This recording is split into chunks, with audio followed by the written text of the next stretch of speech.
I've seen a lot of discourse around the casting in The Last of Us Season 2 and how people think HBO is rage-baiting people. But as somebody who's a filmmaker and has worked in the film industry before and on actual sets, I haven't seen any producers or executives willing to blow up million-dollar projects just to piss people off or get them to talk about a project. Not to mention that audiences will often stop tuning in to shows that they don't like, which has been proved by the viewership declines for certain episodes in The Last of Us. Now, there's a lot to unpack with what has happened with the casting in this series, and just as a preface, I am not criticizing Bella Ramsey or Kaitlyn Dever or any other actors in this commentary, as the actors are not casting themselves, but rather are cast as a result of plenty of discussions within the larger production and distribution houses. So sit back, relax, and let me break down why I feel like these main characters had their power taken away from them in the series. Also, please subscribe if you enjoyed this video, as I will be posting more content related to film analysis, cultural discourse, and zeitgeist commentary. Before we get into it though, I'd like to say that I in no way, shape or form condone all the bullying and ill-intended commentary that people make about Bella Ramsey or any of the other actors, judging their faces or making memes about their looks. No. This video is just my sole opinion as a filmmaker related to how casting can impact a character's credibility and specifically address which type of representation of female characters I would have liked to see more. Now that we got that out of the way, let's get into it. Chapter 1. The character portrayal is wrestling the source material. I'd like to start off by saying I am not going to lie and say I played The Last of Us, as I am not much of a video game player myself. However, from the brief clips and sequences I saw online, I understood the following things about the characters in the second game, and feel free to correct me if you think I'm wrong. So, Ellie is meant to be intimidating, able to be both scary and with a soft side, and more of a tomboy. Definitely threatening, right? Abby is vengeful, physically powerful, which speaks to her identity as somebody that is part of like a military organization like the Fireflies, and somebody who's a leader in her team, not a mere follower. Her build is what sets her apart, and this creates this scary version of her, which is what is meant to be considered the bad guy by the viewers, as we see the story from Ellie and Joel's perspective, not hers. My problem with this casting was never that Bella Ramsey or Kaitlyn Dever are not good actresses. Both have had performances that can attest to their talent. My issue is that their performances don't speak to the identity of the characters. Neil Druckmann and Craig Mazin basically said that they didn't care whether or not the actors resemble the video game counterparts. Which, fair enough I guess, but it's not only about resemblance for me, it's also about the energy of these characters. As a director, I know very well that sometimes you might meet an actor that changes your perspective on who the character is or what they should act like. Like you will meet an actor that you can build a character around, and you let go of these things you so desperately imagined about the character in your head because the right actor just makes it work. But still, there need to be some physical traits that speak to the background, the social group your original character is part of, and their story. Now, why am I saying a character's look can play an important part in their story, you may ask? Because sometimes it constructs the lore of how they came to be, kind of like a result of both their choices but also things that have happened to them, their beliefs, etc. Here are my 2 cents on the 2 main casts for Season 2. Bella Ramsey played a convincing Ellie in Season 1, but in the story between Part 1 and Part 2 there is a 5-year gap, which makes Ellie change significantly in the story. The 2 seasons were filmed 2 years apart, which didn't give Bella Ramsey the time to grow older enough to play a convincing Ellie in Season 2 with the time jump and all, and that's not Bella's fault. If we're talking looks, which I know is not entirely relevant to the character, the fact that Bella retains that youthful appearance in the series makes it harder to believe that she'd be able to take out half of Seattle in cold blood. And if the viewer can believe the lead, you've already lost an important part of the story you're trying to tell.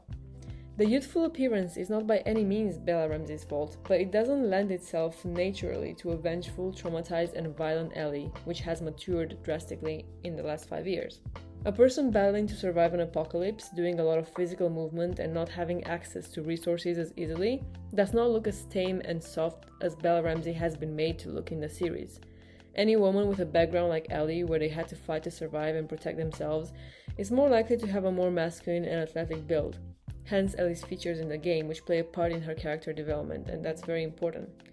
Now, I think I can reason some of the decisions behind why HBO thought Bella can be a good Ellie, because Ellie is meant to be unique as somebody who is immune to the infected, and Bella's features do stand out as being more unique and different than other average actors.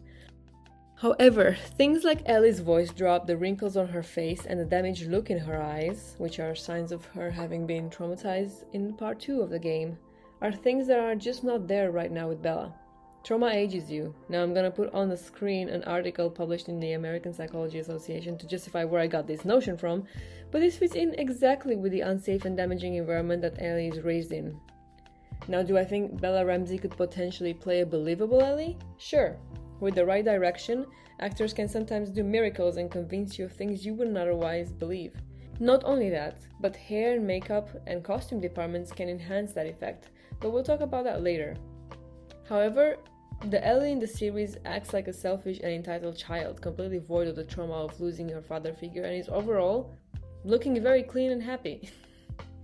When it comes to Abby though, although Caitlin Dever is a great actress, she's done a brilliant job in No One Will Save You, does she portray a believable Abby? Not for me. Is it her fault? Not really. So Abby's whole thing is that she's an angry, intimidating buff woman who is thirsty for revenge and out for blood. Does Caitlin look that way to you here? No. Her acting appears to be directed like a regular girl seeking revenge. Even her posture seems to be a bit more standoffish rather than confident. But the thing is, Abby's not a regular character, just like Ellie isn't.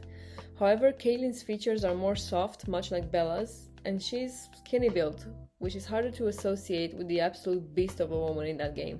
In turn, this is why it's harder to believe that Caitlin's character is capable of killing Joel with a golf club in cold blood. HBO has, in my opinion, hyper-feminized and infantilized two otherwise unique and different female characters. I mean, buff women like Abby do need more representation in the media, but Caitlin is more conventionally attractive, having a build that is easier for the media and average audiences to accept when it comes to the female body. I do recognize that people are being a bit hypocritical when it comes to how they judge the cast. I mean, the actress that plays Dina has a more conventionally attractive look than the game counterpart, and nobody seems to complain about the casting there. Sure, Isabella plays a good character, but is definitely different from the Dina in the game, as she actually seems to take more charge and become more of a main character than Ellie towards the last episodes. And again, to me, this is not what somebody who is living through an apocalypse is meant to look like, but I digress. There are many other moments where I went, hold on, who's this character? For example, Mel in the video game has short hair and looks entirely different than the Mel in the series. But the actress who plays her is again a conventionally feminine actress, and honestly we could have used a little more representation for straight tomboys in the media. This brings me nicely to chapter 2. Who is responsible for an actor's look? There is only so much an actor can do to create a believable character, but other departments like makeup and hair as well as costume can enhance this effect. Of course, these decisions ultimately come down to the director and production, but I will explain what I mean by how these departments could have contributed to Bella playing a more believable Ellie. Here I mean specifically, why are all these actresses so clean and glowing in an apocalypse? In the video game, Ellie looks dirty, scratched, has shorter hair, for practical reasons, duh. I don't know anyone in the apocalypse who can achieve this lush look and soft long hair. Bella's face is so clean, and the skin is glowing, like no blemishes, no signs that this is a character who doesn't live in a great and comfortable environment, aka like a garage in what is basically a zombie apocalypse. They could have at least given Bella a wig that is shorter. They could have matured the character with makeup, given a rougher look that appears to be more war-torn and intimidating. But instead, it's given clean girl talk. Not by any means what Ellie is supposed to be giving. And when it comes to Caitlin, you know how sometimes they put actors in those workout programs to buff them up for a role? They could have 100% done something like that for her, not too extreme.